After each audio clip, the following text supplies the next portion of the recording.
เล่นสกปรกกับฉันจนวินาทีสุดท้ายเลยใช่ไหมฉันก็แค่อยากจะชดใช้แต่มันจะง่ายกว่าไหมอะถ้าคุณไม่เริ่มมันตั้งแต่แรกอะ Peringatan, peringatan. Ya, seperti yang kalian lihat, siapa tahu kalian salah klik dan tidak sengaja mengklik video ini, silahkan tutup kembali. Karena video ini mengandung beberapa hal yang mungkin tidak disukai oleh sebagian orang. Jadi, ya, welcome to Rabbit Hole. Tapi emang poster Harmony Secret nih terlalu biasa ya. Cuman 2 orang terus punya background coklat kayak kuring juga ya.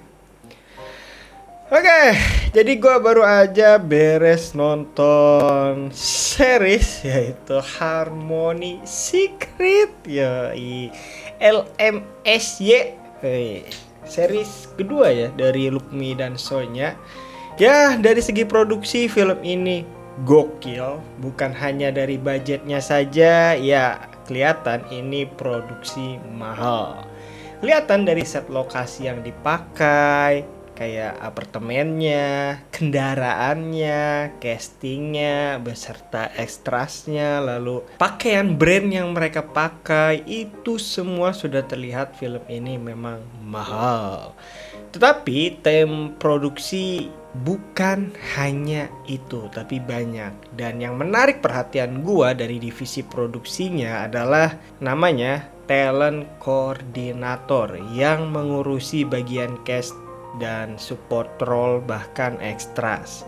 Yang menarik di sini bagi gua sendiri adalah extras ambiennya yang mereka gunakan itu gokil, keren. Mereka nggak menggampangkan orang-orang yang harusnya memang ada di sebuah lokasi itu, kayak sekolah, lalu reporter, tamu yang hadir dalam acara press conference, karyawan, penghuni kafe, orang-orang penting yang ikut rapat, itu mereka semua pikirkan supaya ya emang terlihat nyata. Atau bahasa simpelnya pemain figuran ya, dan juga scene sekolahan itu gokil sih. Gue yakin mereka itu bener-bener make anak sekolahan. Dan Lukmi, Sonya entah kenapa masuk pas ke dalam mereka itu ya. Dan nah, ekspresi dari NPC atau extrasnya juga atau pemain figuran itu bagus menurut gue. Jadi mereka itu bener-bener hidup suasananya dalam satu scene-nya. Para ekstras yang dipilih itu bagus banget, mereka itu kayak bisa berekspresi. Jadi nggak asal talent koordinatornya itu masukin orang-orang random, yuk jadi pemain figuran gitu. Nah, nggak kelihatan seperti itu. Lalu untuk kameranya, pemakaian type of shoot dan movement kamera dalam series ini sungguh bervariasi. Gua suka itu. Bahkan ada change fokus gitu supaya kita bisa lebih fokus ke mana subjek atau objek yang diarahkan untuk penonton lihat. Kalau kata gua sih ya, kayaknya mereka itu selama gua perhatikan kayaknya syuting make multicam karena terlihat dari beberapa jenis lensa yang cukup beda hasilnya di gambar.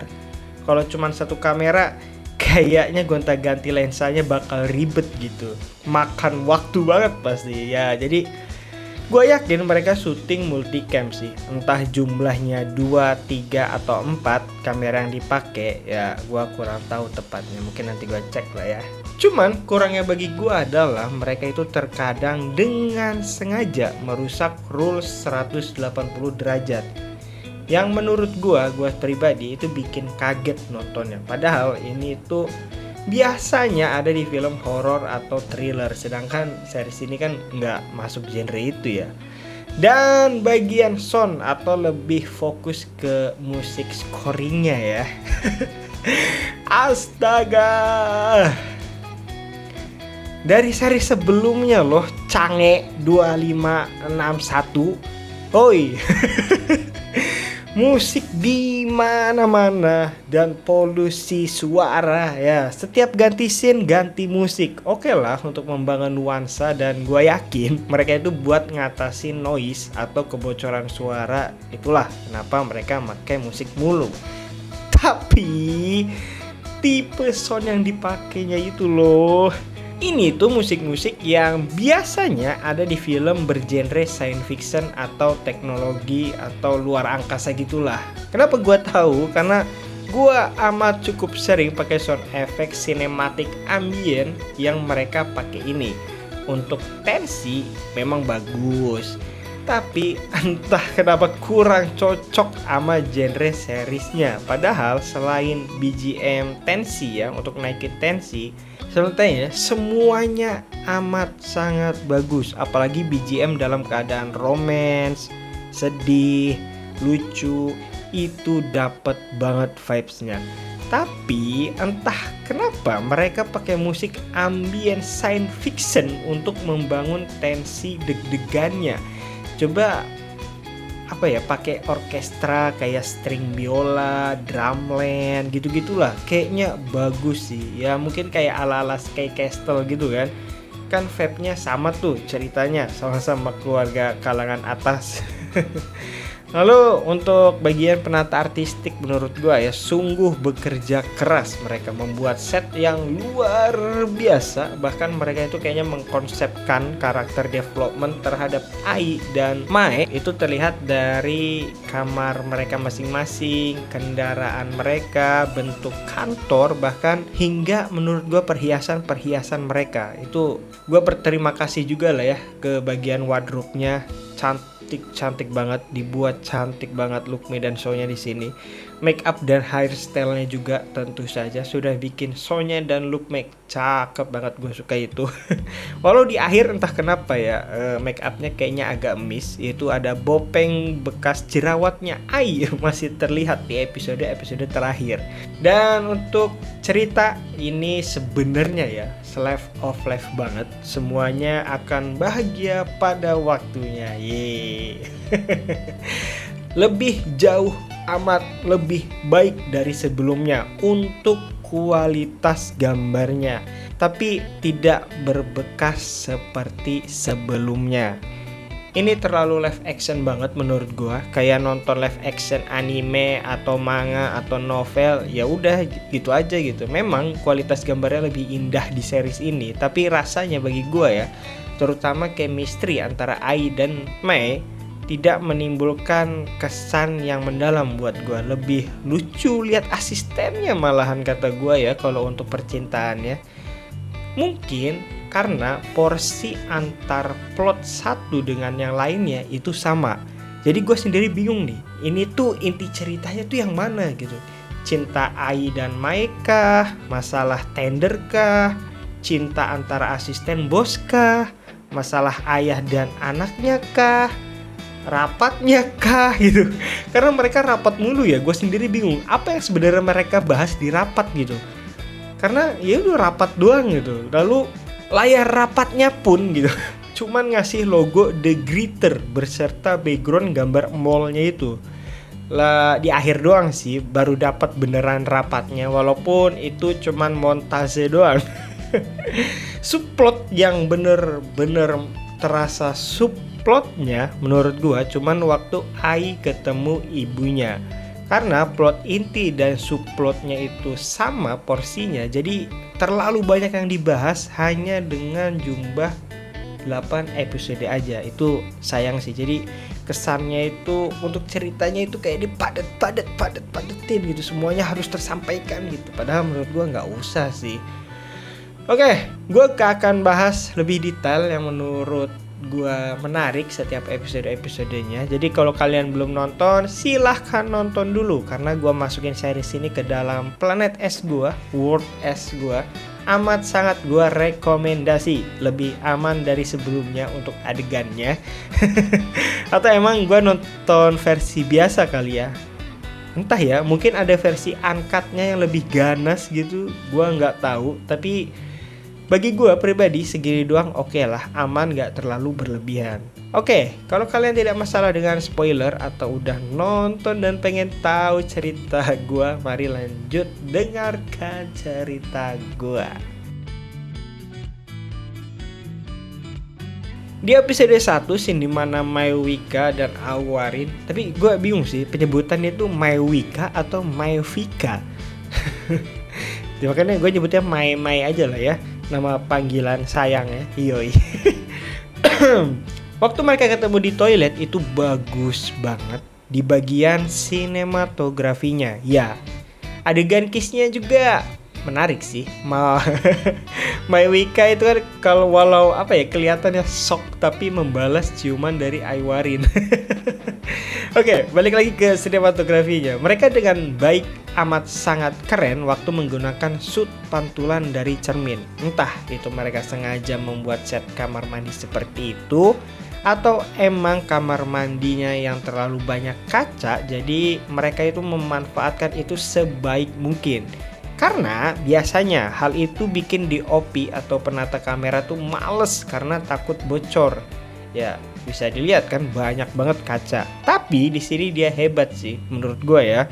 Malah memanfaatkan pantulan kaca itu bikin shoot yang menarik. Dan salah satu adegan luar biasa menarik itu adalah ini, entah ya, gue apresiasi ke direkturnya, penulisnya atau penulis novelnya ini. Ciuman tidak langsung kalau kata orang Jepang ya. Dimana bekas lipstiknya Maewika yang nempel di gelas dipakai kembali oleh Aiwarin. Wah, itu terbaik sih shot itu. Entah ya itu, makanya gue bingung ya, entah itu ide director, penulis, atau memang dari novelnya kayak gitu. Tapi ya itu luar biasa sih menurut gue. Kalau kalian ngeh juga ya, pemakaian lighting di Athena atau Athena sih sebenarnya nama klubnya itu. Di situ kan ada nuansa-nuansa pink keunguan, bagus banget itu. Memperlihatkan tempat itu ya penuh dengan rasa cinta yang bergairah karena color palette yang mereka pakai itu ingin lagi ungu dan pink. Ya, itu udah menunjukkan banget cinta yang bergairah. Lanjut ke episode 2 yang menarik perhatian gua waktu Ai diturunkan Mae setelah adegan dimana Ai membantu Mae kabur dari ex-nya atau mantannya. Nah, Ai kan turun di jalan tuh. Entah itu kebetulan cahaya merah dari lampu belakang kendaraan menyorot wajah Ai atau dibuat dengan sengaja. Walau bentar, tapi jika kita lihat dari semiotikanya itu bagus banget loh. Menunjukkan kesan dari rasa cinta Ai akhirnya kembali menggebu-gebu dengan lighting merah menyala gitu ke wajahnya. Setelah membantu Mae lepas dari ex-nya dan sempat ngobrol banyak bareng Mae gitu kan. Ya balik lagi, itu hanya spekulasi gua yang sok-sokan aja ya. Jadi pada saat itu cinta Ai akhirnya menggebu-gebu gitu. Ya itu spekulasi sok-sokan gua aja ya. Dan di episode 2 ini biarkan gue memuji penata suaranya ya. Bagian dimana scene Mae masuk diam-diam ke dalam kamar Ai waktu Ai sedang membuat minuman, itu gue suka. Ini yang gue maksud, musik tipe ini yang gue maksud gitu loh. Orkestra dengan string biola lebih kerasa elegannya. Dan tensinya pun kayak mau perang-perang battleship gitu lah gitu. Jadi kerasa tensi antara dua wanita elegannya. Lalu di episode 3 yang menarik perhatian gue adalah director pemakaian minuman yang diisi obat penidur itu ya. Kalau kita awalnya lihat kan kayaknya si Ai ini wah banget gitu adegannya sampai numpahin minuman ke pundaknya Mai gitu kan. Tapi dengan cara itu dia itu menuruti keinginan yang ada di kepalanya itulah ya, dengan secara tidak langsung menggabungkan bumbu tambahan rasa pundaknya Mai gitu. Jadi gimana caranya si Ai minum air itu juga tapi nggak sebanyak Mae supaya nggak pingsan, tapi dia bisa merasakan bumbu tubuhnya Mae gitu ya, dengan cara itulah bisa dibilang dengan itu ya. Itu menarik sih bagi gue ya. Dan di episode 3 ini gue makin sadar sih untuk ya penata kameranya akhirnya kayaknya mereka terlalu flexing ya. Tahu gitu penata kameranya bagus ya, gue tahu gitu. Banyak kaca, mereka selalu memanfaatkan shoot refleksi menggunakan kaca itu gitu, dan nggak ada yang bocor gitu ya. Walau ada sih dikit, tapi gue yakin penonton biasa nggak akan sadar itu ya, kecuali kalian nontonnya pause itu pasti kelihatan. Cuman ya penata kamera di series ini bagus banget walau suka flexing kameranya ngarah ke kaca ya. Dan di episode 3 ini juga ada sedikit sentuhan dari editornya untuk transisi shoot dari Ai ke Mae lewat baju hitam yang dipinjamkan ke Mae. Walau cuman 2 detik, tapi gua merhatikan itu editor ya. Kerja Anda gua apresiasi. Semoga penonton yang nonton ini pun sadar ada transisi itu ya, karena itu bentar banget itu.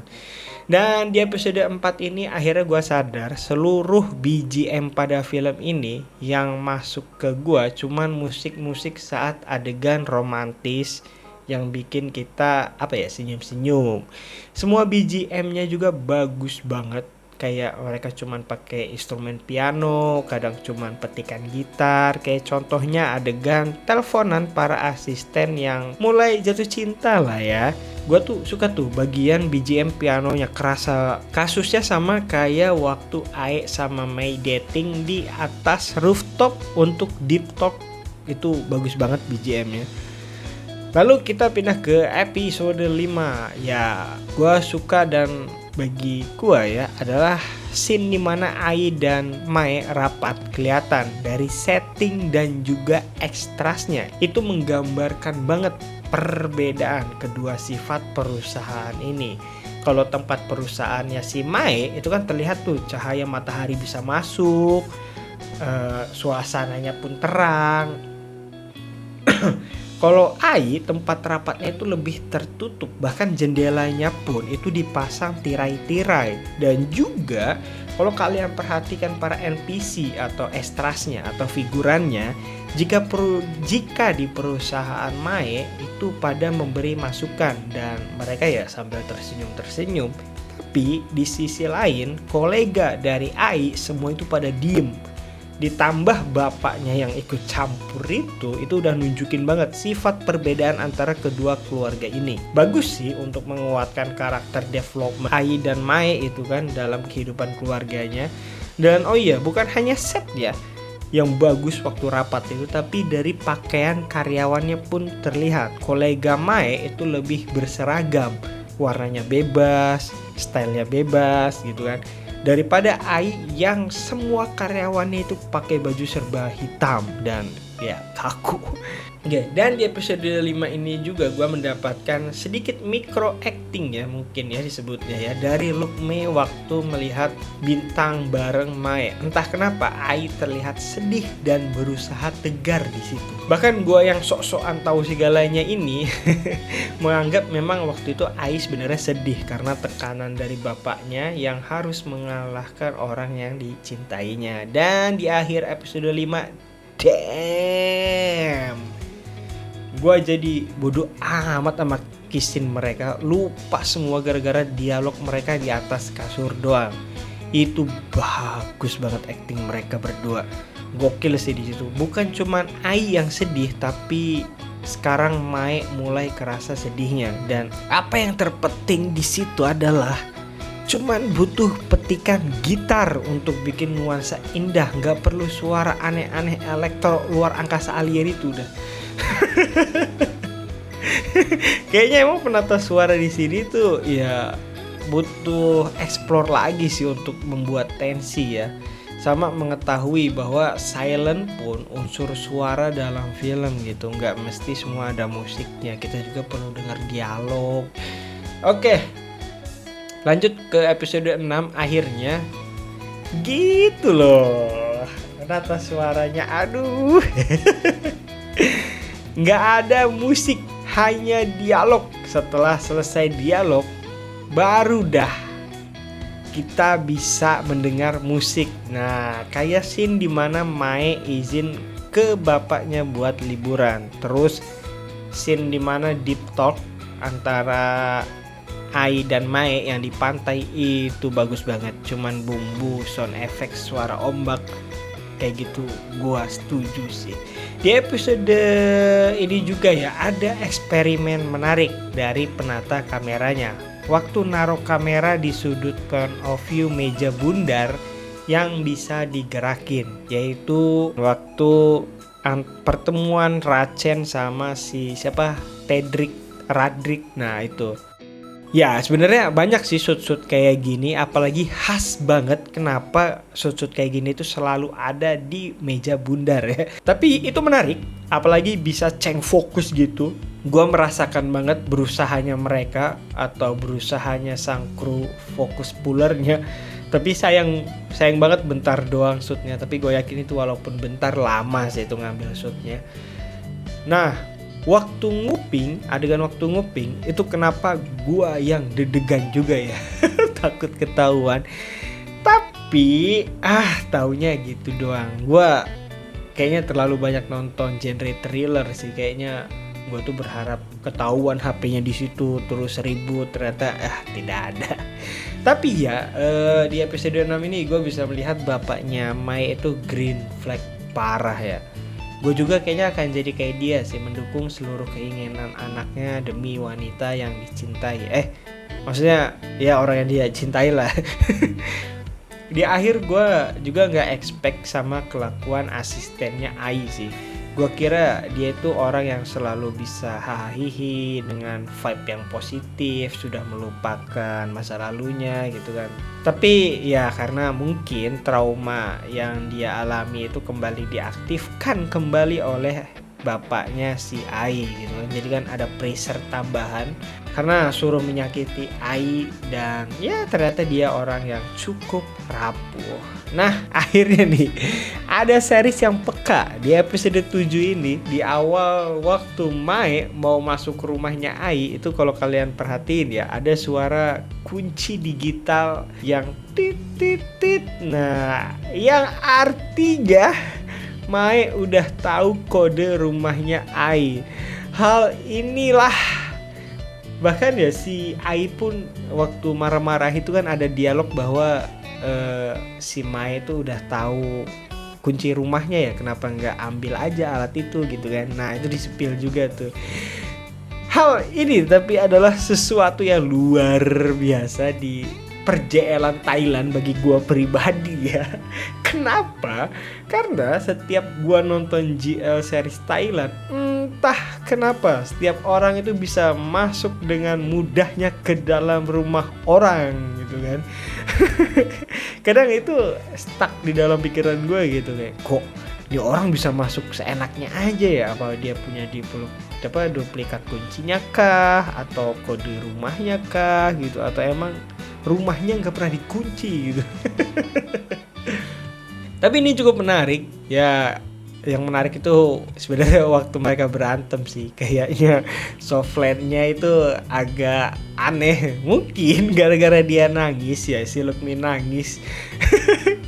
Jadi maaf ini ya, gue itu gak bisa fokus waktu mereka berantem gitu. Jadinya lucu gitu bawaannya. Aduh, kenapa pertanyaan gue adalah kenapa mereka gak mau take ulang, karena itu mengganggu continuity banget itu. Terus waktu mau buang penyadap itu lucu banget lagi. Astaga, ini harusnya adegan klimaks gitu loh mereka berantem tuh, tapi bawaannya jadi lucu gitu. Itu sayang banget sih. Oke, sampai di episode 8. Di episode 8 ini hal menarik bagi gua adalah Mai itu ternyata bisa tetap rasional ya, sampai bisa menyadarkan Ai dengan cara menyemplungkan dia ke kolam, nyemplung bersama. Itu ya menurut gue ini itu kalau Mai yang kena obat dan Ai yang datang, gue yakin banget si Ai ambil kesempatan itu, gue yakin banget. Ya sebenarnya sekalian aja ya untuk menutup keseluruhan cerita gue. Entah mungkin kalian ada yang ngeh juga atau enggak, di akhir episode ini ada yang menarik dari simbiosis psikologisnya Ai menurut gue. Bayangin, dia udah bodoh amat sama dunia dan bisa dibilang dia dead juga di tangan bapaknya, itu pun nggak masalah.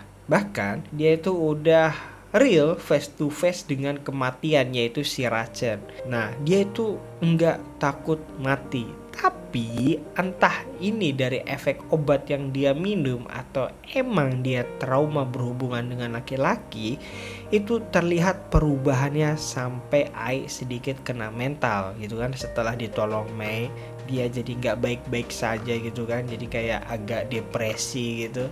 Berarti sebenarnya secara tidak langsung ini udah nunjukin Ai sebenarnya tidak takut mati, tapi dia itu lebih takut berhubungan dengan laki-laki. Ya mungkin ini udah ada trauma dari dulu kali ya, gara-gara sifat bapaknya itu. Dan ya itu aja mungkin cerita gue. Wah panjang sekali ini. Ada yang dengerin gak sih sampai detik ini? Nah kalau yang ada yang dengerin, komen apa ya kalau yang dengerin sampai sini ya. Komen look me soalnya cakep dah. Yang mendengarkan sampai detik ini ketik itu ya. Ya jadi itu dia cerita gue, cukup panjang dan series ini seru, tapi ini cukup menyadarkan gua ya bahwa GL Thailand ini akhirnya menyadarkan gua bahwa sebagus-bagusnya produksi mereka itu hanya sebatas TV series. Itu bagi gua pribadi ya. Itulah mungkin kenapa cuman dulu aja The Secret of Us aja yang bisa masuk Netflix gitu, karena yang seperti gue bilang di review waktu bahas TSOU ya, karena masuk Netflix itu agak susah untuk menjaga kualitasnya supaya terlihat film looknya gitu kan. Nah di TV series Thailand ini menurut gue film looknya itu memang agak kurang sih. Jadi ya sebagus-bagusnya series GL Thailand masih sebatas TV series. Dan ini yang bikin ada pertanyaan di kepala gue ya, kalau misalnya Lukmi dan Sonya itu diambil oleh perusahaan yang bisa membuat film look atau bisa dibilang PH film movie layar lebar lah gitu, yang dimana unsur-unsur film, sinematografi, suara dan lain-lain itu mereka pikirkan dengan baik, bukan hanya sebatas bikin karakternya cakep dan penonton suka gitu dengan fan service cakepnya gitu. Nah, gue jadi ada pertanyaannya gitu aja sih, gimana kalau misalnya Lukmi dan Sonya ini sesuatu apa ya bisa dibilang kapal yang bagus ini itu diambil ya project movie lah minimal gitu, film layar lebar dengan PH yang memang sering membuat film layar lebar gitu ya, misalnya kayak Flat Girls gitu kan. Itu kalian bisa lihat lah bedanya, film looknya aja udah beda gitu. Dan gua amat sangat penasaran gimana kalau Lukmi dan Sonya itu main dalam sebuah film yang digarap oleh PH produksi film, jadi bukan series. Nah, gue jadi agak penasaran sih dengan hal itu ya. Jadi ya semoga next project ada yang ngajak mereka berdua ini untuk buat film atau series dengan film look yang memang terlihat film gitu, bukan sebatas TV series. Oke, udahlah, panjang banget nih gue ngomong. Gue yakin gak ada yang dengerin sih sampai detik ini ya. Oke. Bagi kalian seperti biasa di akhir gue rekomendasiin judul yang mirip-mirip ya, kita kasih aja yang sedang ongoing dan kayaknya menarik soalnya banyak banget yang bahas di Twitter, di TikTok, Instagram gitu kan. Yaitu ada Claire Bell, ini adalah projectnya Davika Mind Studio kalau nggak salah ya. Lalu ada Love Design, dan ini Love Design juga bagus banget katanya. Gue juga udah nonton episode 1 itu ya menarik lah. Dan Potion Love itu juga menarik untuk episode 1-nya. Gue nonton semua episode 1, tapi seperti biasa gue bakal drop, nunggu maraton aja, nunggu selesai semua baru gue tonton. Oke, jadi terima kasih yang sudah mendengarkan cerita yang gue Dan terima kasih yang sudah mendengarkan cerita gue yang panjang ini. Duh, gue buat supnya gimana ini, panjang banget.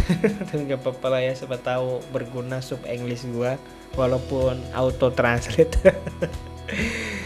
Oke, jadi terima kasih yang sudah mendengarkan cerita gue. Sampai jumpa di cerita gue yang lain. Dan bye-bye. Kapcai.